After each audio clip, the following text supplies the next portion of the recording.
की बड़ी खबर इस वक्त जम्मू कश्मीर के पुलवामा में आतंकियों से मुठभेड़। सुरक्षा बलों ने एक आतंकी को मार गिराया है। पुलवामा में सुरक्षा बलों का सर्च ऑपरेशन जारी है। जम्मू कश्मीर के पुलवामा से ये बड़ी खबर इस वक्त की। सुरक्षा बलों ने एक आतंकी को मार गिराया है। तस्वीरें भी इस वक्त आप वहां पर देख रहे हैं। पुलवामा में सुरक्षा बलों का सर्च ऑपरेशन भी जारी है। तो ये बड़ी जानकारी जम्मू कश्मीर के पुलवामा से, जहां पर आतंकियों के साथ मुठभेड़ जिसमें एक आतंकी ढेर हुआ और सुरक्षा बलों ने एक आतंकी को मार गिराया है। पुलवामा में सुरक्षा बलों का सर्च ऑपरेशन जारी है। पुलवामा से ये बड़ा अपडेट इस वक्त का। पुलवामा में एक आतंकी को ढेर किया। पुलवामा में सुरक्षा बलों के साथ मुठभेड़ और इसके बाद अब सर्च ऑपरेशन भी जारी है। ये तस्वीरें लगातार आप देख रहे हैं, पुलवामा की ये तस्वीरें हैं और पुलवामा में अब सुरक्षा बलों का जो सर्च ऑपरेशन है वो लगातार चल रहा है। जम्मू कश्मीर के पुलवामा में आतंकियों के साथ मुठभेड़ की खबर। पुलवामा में सुरक्षा बलों का सर्च ऑपरेशन लगातार जारी है। एक आतंकी को ढेर भी किया गया है। देखिए, लगातार आप देख रहे हैं कि जहां तक जम्मू कश्मीर की बात करें तो वहां पर खास तौर पर आप हर इलाके की बात करें तो सर्च ऑपरेशन लगातार चल रहे हैं। आतंक के खात्मे के लिए लगातार प्रयास किए जा रहे हैं। इस बीच पुलवामा से खबर है, जहां आतंकियों से मुठभेड़ में एक आतंकी ढेर हुआ है। सुरक्षा बलों ने एक आतंकी को ढेर किया, मार गिराया है और उसके बाद अब सर्च ऑपरेशन जारी है। पुलवामा में सुरक्षा बलों का सर्च ऑपरेशन जारी।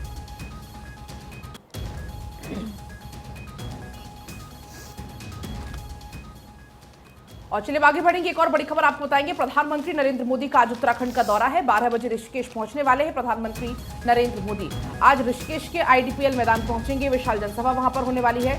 गढ़वाल की तीनों लोकसभा सीट साधेंगे प्रधानमंत्री नरेंद्र मोदी यहां से। इसके पहले आपको याद होगा प्रधानमंत्री मोदी 2 अप्रैल को पहुंचे थे रुद्रपुर, वहां पर जनसभा को संबोधित किया था और अब आज फिर पहुंचने वाले हैं ऋषिकेश प्रधानमंत्री नरेंद्र मोदी।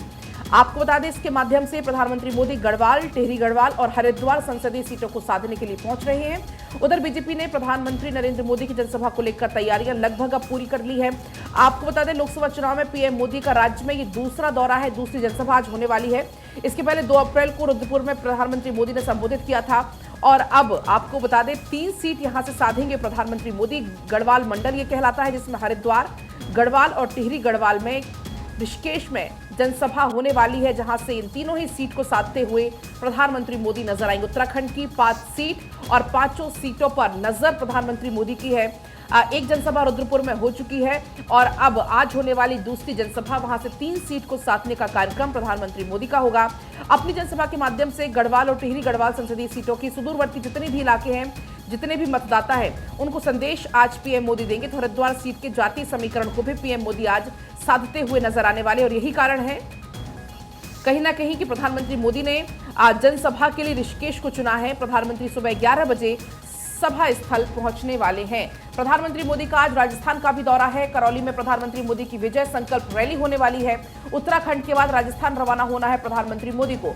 करौली में प्रधानमंत्री मोदी जनसभा को संबोधित करेंगे। बीजेपी प्रत्याशी के समर्थन में सभा को संबोधित करेंगे। राजस्थान सीएम भजनलाल शर्मा भी इस दौरान मौजूद होंगे। तो बैक टू बैक, एक के बाद एक कई राज्यों के दौरे प्रधानमंत्री नरेंद्र मोदी कर रहे हैं। सबसे पहले आज उत्तराखंड का कार्यक्रम है और उत्तराखंड के बाद राजस्थान रवाना हो जाएंगे प्रधानमंत्री नरेंद्र मोदी। करौली में होने वाली है प्रधानमंत्री मोदी की विजय संकल्प रैली, इसमें शामिल होंगे सीएम भजनलाल शर्मा भी मौजूद होंगे। तो एक बार फिर से प्रधानमंत्री मोदी 2 राज्यों के दौरे पर आज जाने वाले हैं। कल प्रधानमंत्री मोदी का तमिलनाडु का दौरा था, 2 दिवसीय वो दौरा रहा और उसके बाद महाराष्ट्र वो गए और अब सुबह उत्तराखंड और शाम को राजस्थान जाने का कार्यक्रम है।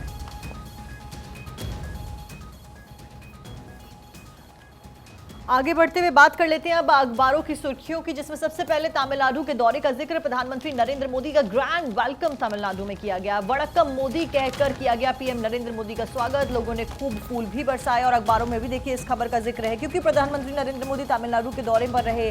वहां पर उनके द्वारा जनता को संबोधित किया गया, तमाम बातें कही गई, बीजेपी की उपलब्धियां गिनाई गई और साथ साथ में विपक्ष के ऊपर निशाना भी यहां पर साधते हुए प्रधानमंत्री नरेंद्र मोदी नजर आए।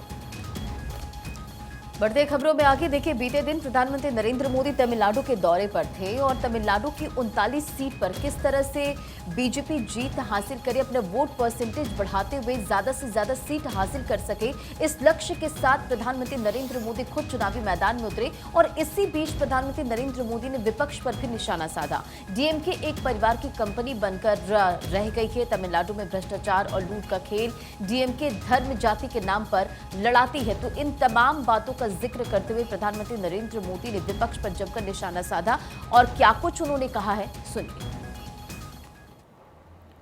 पूरे तमिलनाडु में बीजेपी ही छाई हुई है।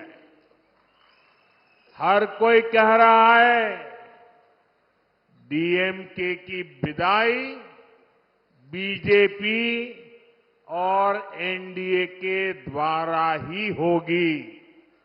आज पूरा तमिलनाडु कह रहा है एक बार, फिर एक बार, फिर एक बार मोदी सरकार डीएमके और कांग्रेस जैसी फैमिली पार्टियों का एक ही एजेंडा रहता है, किसी भी तरह झूठ बोलकर सरकार में बने रहो।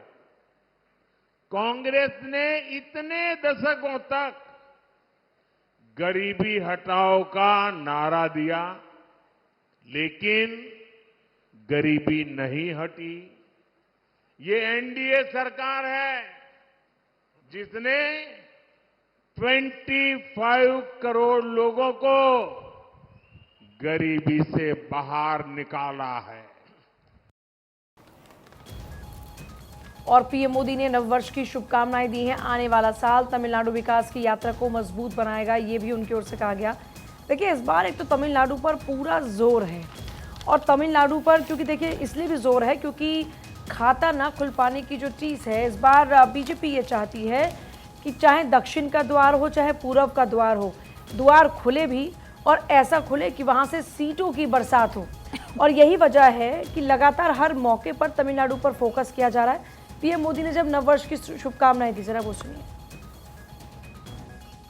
अप्रैल को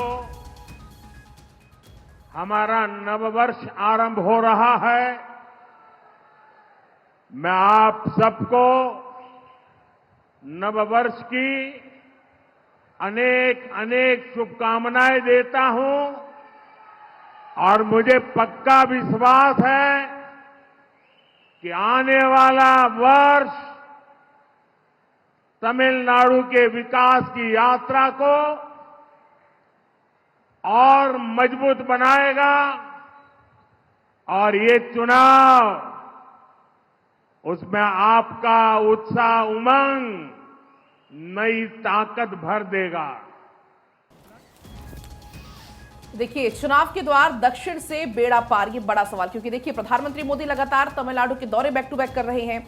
प्रधानमंत्री मोदी ने वेल्लोर में जनसभा को संबोधित भी किया और कहा कि भारत का मान विश्व में बढ़ा है। प्रधानमंत्री मोदी ने विपक्ष पर भी इस दौरान जमकर निशाना साधा था। तमिलनाडु में एनडीए को समर्थन है, ये कहा गया। उन्होंने कहा कि हमें तमिलनाडु को विकसित बनाना है और इसके लिए लगातार हम काम कर रहे हैं। देखिए, बिल्कुल पीएम ने वेल्लोर में जब अपनी चुनावी जनसभा को संबोधित किया तो वो कहते हैं कि भारत का मान विश्व में बढ़ा है, और लगातार हर मौके पर ये बात हो रही है। आगे बढ़ते हैं साक्षी।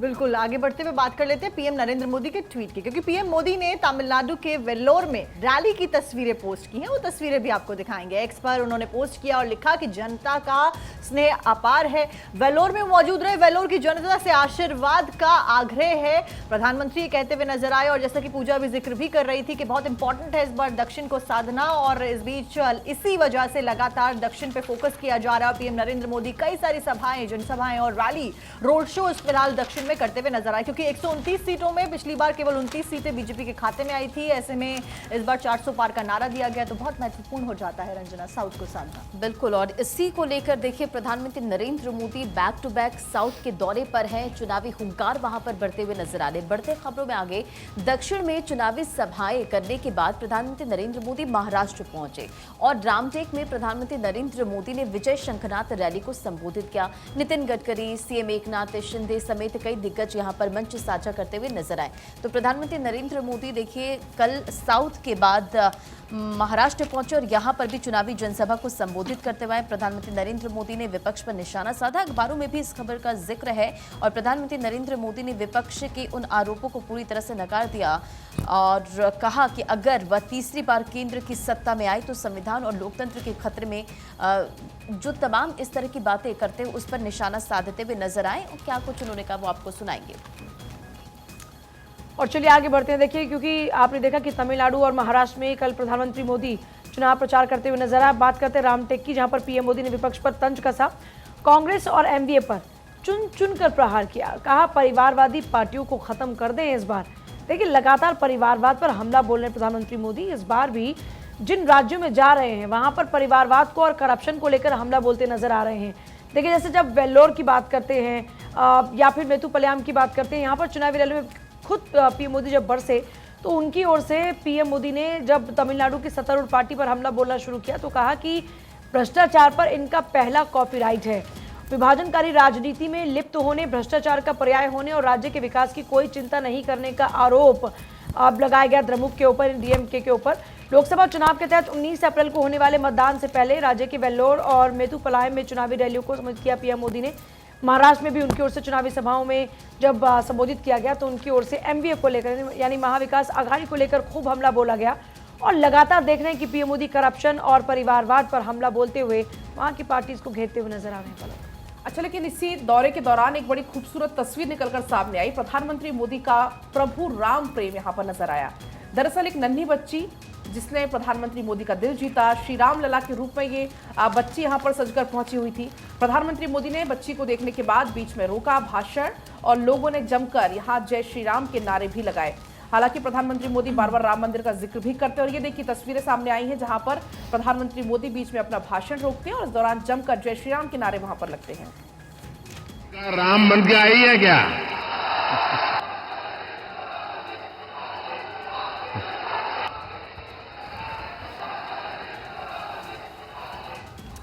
तो एक बार फिर से पीएम नरेंद्र मोदी का बच्चों के प्रति प्रेम दिखाई दिया। इस बीच बिहार की बात कर लेते हैं। बिहार के गया में गृह मंत्री अमित शाह जनसभा करते हुए नजर आए। गया और औरंगाबाद के प्रत्याशियों के समर्थन में जनसभा की गई और इसी के साथ में आपको ये भी बता दें कि पशुपति पारस भी मंच पर मौजूद रहे और तस्वीरें भी सामने आई। तो कुल मिलाकर बिहार को साधने के लिए भी बीजेपी तमाम प्रयास करती हुई नजर आ रही है। बीजेपी के चाणक्य कहे जाने वाले गृह मंत्री अमित शाह बिहार में रहे और यहाँ पर गया में जनसभा को संबोधित करते हुए वो नजर आए।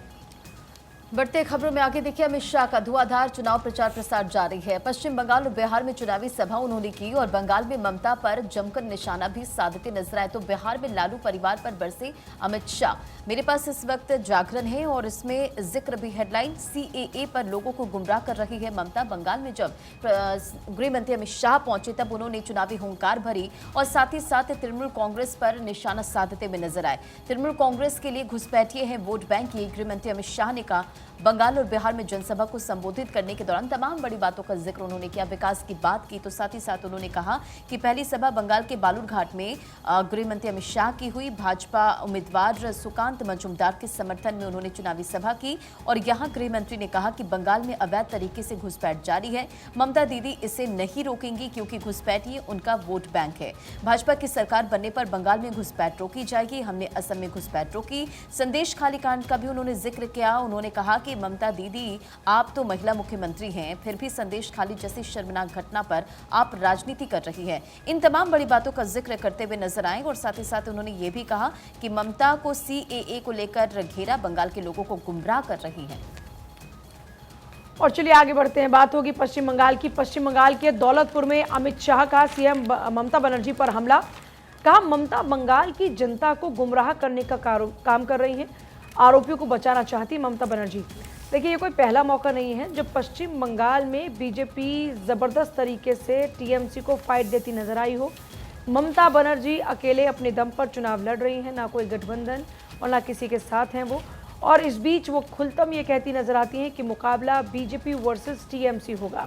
ऐसे में खुद प्रधानमंत्री मोदी हो, अमित शाह हो, जब जो वहाँ पर जा रहे हैं तो एक तरफ करप्शन का मामला भी उठ रहा है, दूसरा संदेश खाली का मामला भी। संदेश खाली मामले को लेकर भी जमकर हमले बोले जा रहे हैं और सबसे बड़ी बात ये कही जा रही है कि आप एक महिला मुख्यमंत्री होकर महिलाओं के दर्द को नहीं समझ रही हैं।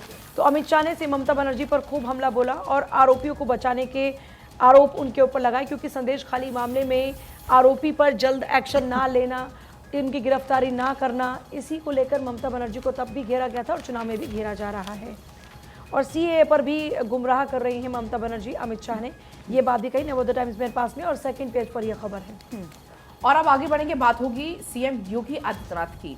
बीते दिन जम्मू कश्मीर के दौरे पर रहे सीएम योगी कठुआ में जनसभा को संबोधित किया। कहा जम्मू कश्मीर से धारा 370 हटाई गई, बीजेपी के पास है प्रदेश के विकास का विजन।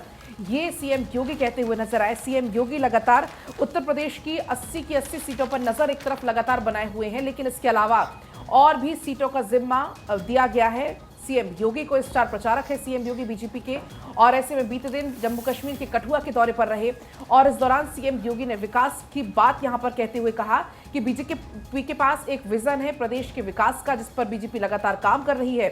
जम्मू कश्मीर से धारा 370 हटाई गई, इसका जिक्र भी सीएम योगी करते हुए नजर आए।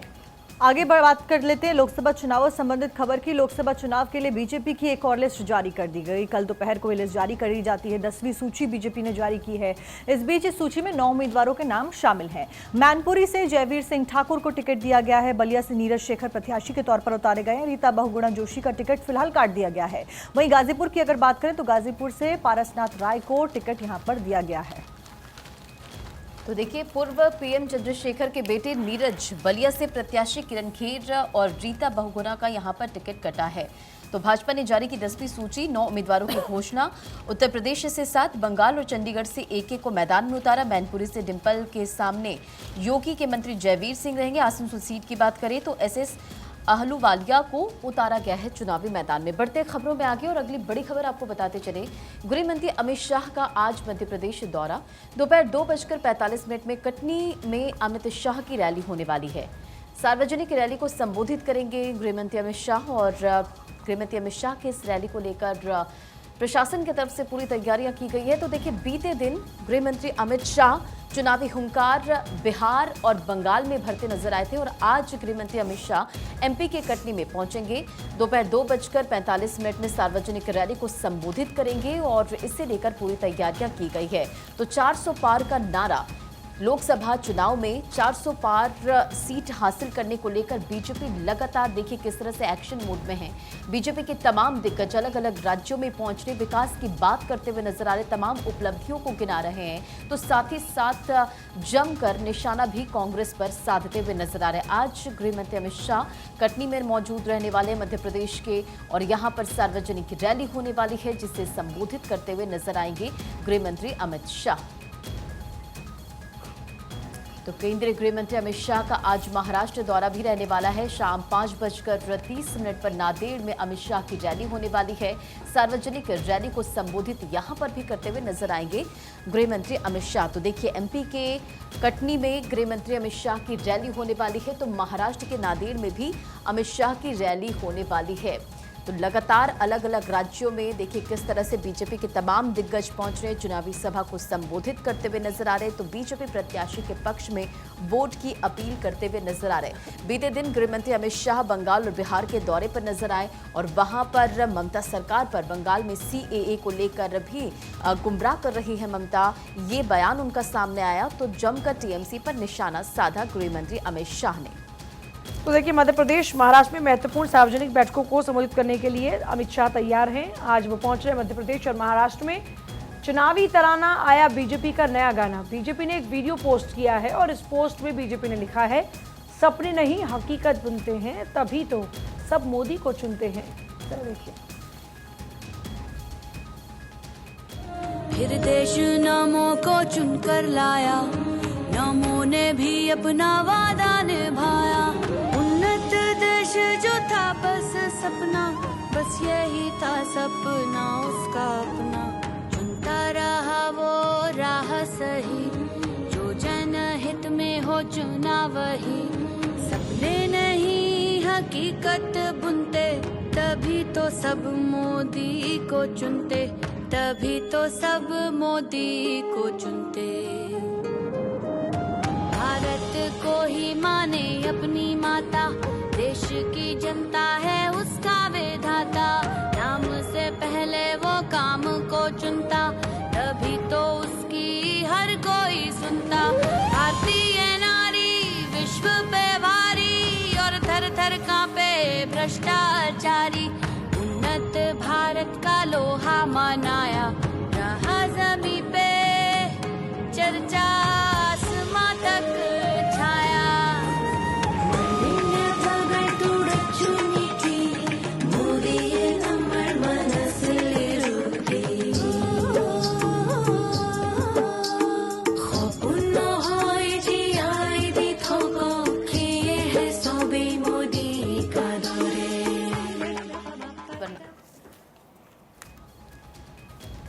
और अब